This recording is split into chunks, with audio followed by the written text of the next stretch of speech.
کربلا میں وہ جیتا جس نے کہہ دیا تھا مثلی لا یبایع مثلہ، مجھ جیسا اس جیسے کی بیعت نہیں کر سکتا۔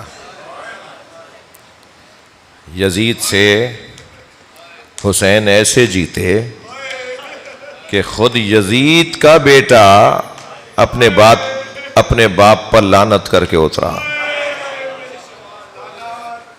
جی ایسے جیتے امام حسین۔ ادھر خود یزید کا بیٹا معاویہ، جس کو ہم کہیں گے رحمت اللہ علیہ، اس لیے کہ اس نے اپنے باپ کی جگہ پر بیٹھ کر ایک خطبہ دیا، اور خطبہ دے کر ممبر سے اترایا یہ کہہ کر کہ میں اس جگہ نہیں بیٹھوں گا، اتنی دیر بھی اس لیے بیٹھا ہوں تاکہ میں اپنے باپ کا کارستانی بتاؤں، اپنے باپ کا جرم بتاؤں۔ بہت سے بچوں کو شاید یہ بات نہیں ہو، دہرانے کی ضرورت ہے بار بار۔ دادا کے نام پہ پوتے کا نام تھا یزید کا بیٹا معاویہ، وہ خطبہ دیتا ہے اور اپنے باپ کے جرم کا اعلان کرتا ہے کہ میرے باپ نے مارا ہے۔ آج 1400 سال کے بعد یزید کے کچھ بچے پیدا ہوئے ہیں جو کہتے ہیں کہ یزید نے کچھ نہیں کیا تھا، اور یزید کا اپنا بچہ کہہ رہا تھا جی کہ میرے باپ کے ہاتھوں پر اہل بیت کا خون ہے، میں اس کرسی پر نہیں بیٹھوں گا جہاں میرا باپ بیٹھا تھا اور تشت میں حسین کا سر تھا۔ اجرکم اللہ۔ سنی شیعہ نے لکھا ہے، یہ جو معاویہ ابن یزید کا خطبہ ہے وہ سنی شیعہ نے لکھا ہے۔ پھر خود یزید نے اقرار کیا۔ جی وکیلوں کی اور گواہوں کی ضرورت وہاں ہوتی ہے کہ جہاں مجرم اقرار نہ کرے۔ جی وکیل آ کر کہہ رہے ہیں نہیں اس نے نہیں کیا تھا، وہ خود کہہ رہا ہے میں نے کیا ہے، وہ خود کہہ رہا ہے لعبت بنو ہاشم بالملک فلا جاء خبر ولا وحی نزل لیت اشیاخی ببدر، کاش میرے بدر کے ماموں چاچا دادا ہوتے، دادا کا بھائی ہوتا، کاش میرے دادا کا بھائی اور میرا ماموں ہوتا۔ جی تو وہ دیکھتے کہ میں نے حسین سے اپنے بڑوں کا بدلہ لے لیا۔ وہ کہہ رہا ہے کرسی پر بیٹھ کر کے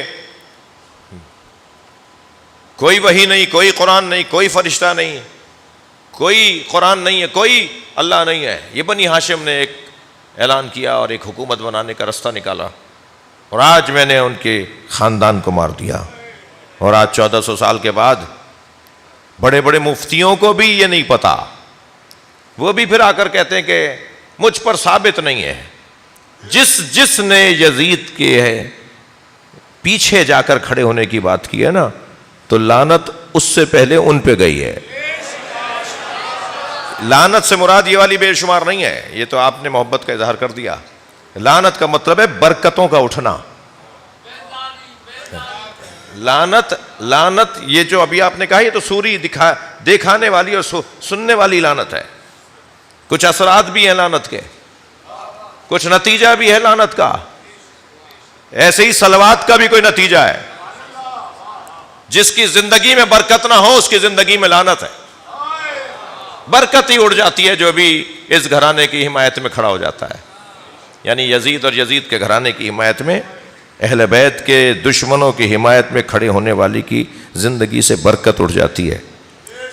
اور اہل بیت جو تنہا کر کے مارے گئے، اہل بیت جنہیں پیاسا کر کے مارا گیا، اہل بیت جنہیں گھیر کر مارا گیا، اہل بیت کہ جنہیں مارنے کے بعد ان کے سروں کو دیار بدار لے جایا گیا، اہل بیت جنہیں مارنے کے بعد ان کے گھر کی بچیوں کو اسیر بنایا گیا، جو بھی آج اہل بیت کا نام لیتا ہے ان کی وجہ سے زندگی میں برکت آ جاتی ہے۔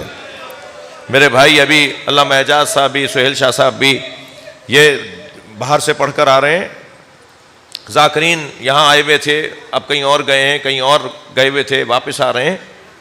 ہم دنیا میں اتنی عزت، اتنا احترام، یعنی لوگ ہمارے اوپر قربان ہوئے چلے جا رہے ہیں، اپنی ساری نعمتیں ہمارے حوالے کر رہے ہیں۔ ہماری آمد مولا حسین نے فرمایا تھا 1400 سال پہلے، راہوں سے رستوں سے ایسے ہوتی ہے، امام حسین نے فرمایا تمہاری آمد، تمہارا آنا جانا ایسا ہے جیسے بادشاہوں کا آنا جانا ہوتا ہے، لوگ اپنی نعمتیں تمہارے حوالے کر دیتے ہیں، یہ صرف ہماری وجہ سے ہے، یہ تم سے جو پیار ہے۔ تو جو بھی اہل بیت کے ساتھ جا کے کھڑا ہو گیا اس کی زندگیوں میں برکت آ گئی، اور جو بھی اہل بیت کے دشمنوں کے ساتھ جا کے کھڑا ہوا اس کی زندگی میں لعنت، یعنی چین، سکون، برکت ہی ختم ہو گئی۔ اتنا بڑا مجمع، بہت سے لوگوں کو زمین پر اتنی دیر بیٹھنے کی عادت نہیں ہے، بہت سارے لوگوں کی عادت ہے کہ وہ نرم جگہ پہ بیٹھتے ہیں، مگر اتنی دیر سے آپ بیٹھے ہوئے ہیں، آپ کو کوئی تکلیف نہیں ہو رہی نا؟ یہ تو میں نے کہہ دیا تو شاید آپ کو احساس بھی ہو گیا، ورنہ بہت سے لوگ تو باہر اور زیادہ، آپ تو پھر بھی کارپیٹ پہ بیٹھے ہیں، بہت سے لوگ شاید باہر اس سے اچھا نہیں ہوگا، جی تکلیف میں بیٹھے ہیں نا، مگر ضمیر مطمئن ہے۔